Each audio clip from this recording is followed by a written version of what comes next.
environment. Conversely, on some worlds of the superbreathers, when the planet is not too large, it is sometimes expedient to provide for a mortal type which can readily negotiate atmospheric passage.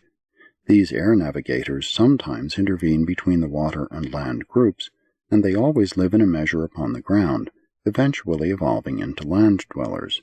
But on some worlds for ages they continue to fly, even after they have become land-type beings. It is both amazing and amusing to observe the early civilization of a primitive race of human beings taking shape, in one case in the air and treetops, and, in another, midst the shallow waters of sheltered tropic basins, as well as on the bottoms, sides, and shores of these marine gardens of the dawn races of such extraordinary spheres. Even on Urantia there was a long age during which primitive man preserved himself and advanced his primitive civilization by living for the most part in the treetops, as did his earlier arboreal ancestors. And on Urantia you still have a group of diminutive mammals, the bat family, that are air navigators, and your seals and whales of marine habitat are also of the mammalian order. In Cetania, of the elemental types, 7% are water, 10% air, 70% land, and 13% combined land and air types. But these modifications of early intelligent creatures are neither human fishes nor human birds. They are of the human and pre-human types, neither superfishes nor glorified birds, but distinctly mortal. 3. The gravity types. By modification of creative design, intelligent beings are so constructed that they can freely function on spheres both smaller and larger than Urantia, thus being in a measure accommodated to the gravity of those planets which are not of ideal size and density. The various planetary types of mortals vary in height, the average in Nebadon being a trifle under 7 feet. Some of the larger worlds are peopled with beings who are only about 2 1/2 feet in height. Mortal stature ranges from here on up through the average heights on the average-sized planets to around 10 feet on the smaller inhabited spheres. In Cetania there is only one race under 4 feet in height. 20% of the Cetania inhabited worlds are peopled with mortals of the modified gravity types, occupying the larger and the smaller planets. 4. The temperature types. It is possible to create living beings who can withstand temperatures both much higher and much lower than the life range of the Urantia races. There are 5 distinct orders of beings as they are classified with reference to heat-regulating mechanisms. In this scale, the Urantia races are number 3. 30% of Cetania worlds are peopled with races of modified temperature types. 12% belong to the higher temperature ranges, 18% to the lower, as compared with Urantians, who function in the mid-temperature group. 5. The electric types. The electric, magnetic, and electronic behavior of the worlds varies greatly. There are 10 designs of mortal life variously fashioned to withstand the differential energy of the spheres. These 10 varieties also react in slightly different ways to the chemical rays of ordinary sunlight, but these slight physical variations in no way affect the intellectual or the spiritual life. Of the electric groupings of mortal life, almost 23% belong to class number 4, the Urantia type of existence.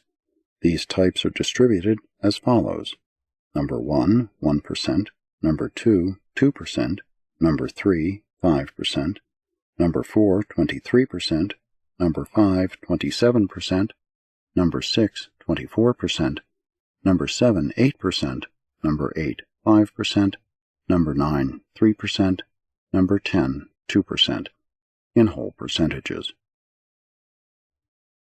6. The energizing types. Not all worlds are alike in the manner of taking in energy. Not all inhabited worlds have an atmospheric ocean suited to respiratory exchange of gases such as is present on Urantia. During the earlier and later stages of many planets, beings of your present order could not exist, and when the respiratory factors of a planet are very high or very low, but when all other prerequisites to intelligent life are adequate, the life carriers often establish on such worlds a modified form of mortal existence, beings who are competent to affect their life process exchanges directly by means of light energy and the first-hand power transmutations of the master physical controllers. There are 6 differing types of animal and mortal nutrition. The sub-breathers employ the first type of nutrition, the marine dwellers the second, the mid-breathers the third, as on Urantia. The super-breathers employ the fourth type of energy intake, while the non-breathers utilize the fifth order of nutrition and energy. The sixth technique of energizing is limited to the midway creatures. 7. The unnamed types. There are numerous additional physical variations in planetary life, but all of these differences are wholly matters of anatomical modification, physiologic differentiation, and electrochemical adjustment.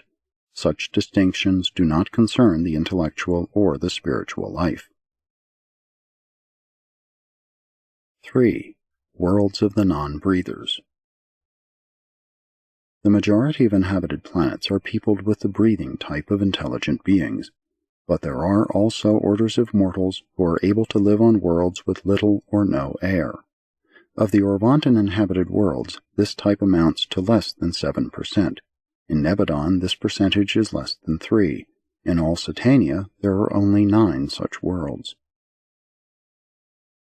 There are so very few of the non-breather type of inhabited worlds in Satania because this more recently organized section of Norlatiadek still abounds in meteoric space bodies, and worlds without a protective friction atmosphere are subject to incessant bombardment by these wanderers.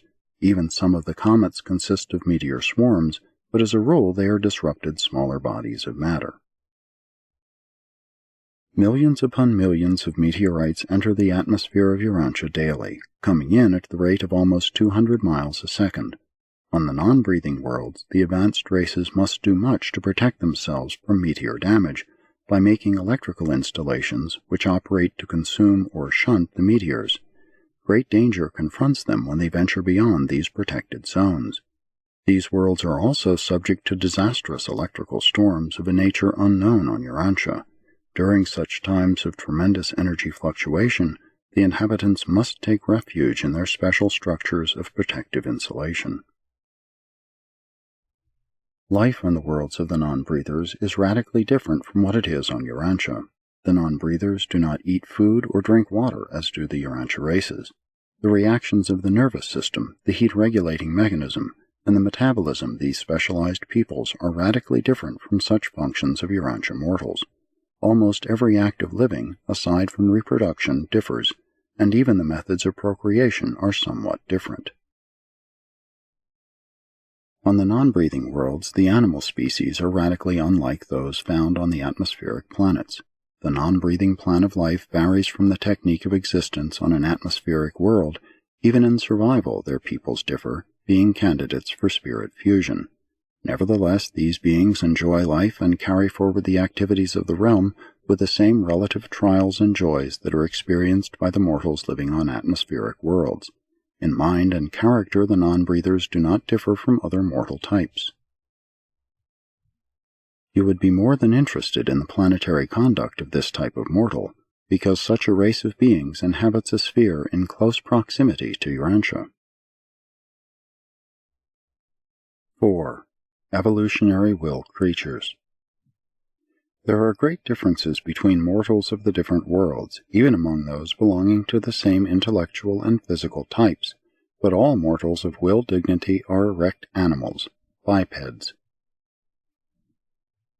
There are 6 basic evolutionary races, 3 primary, red, yellow, and blue, and 3 secondary, orange, green, and indigo. Most inhabited worlds have all of these races, but many of the 3-brained planets harbor only the 3 primary types. Some local systems also have only these 3 races.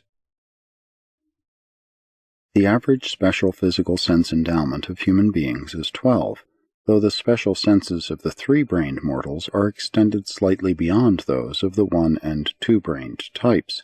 They can see and hear considerably more than the Urantia races. Young are usually born singly, multiple births being the exception, and the family life is fairly uniform on all types of planets. Sex equality prevails on all advanced worlds. Male and female are equal in mind endowment and spiritual status. We do not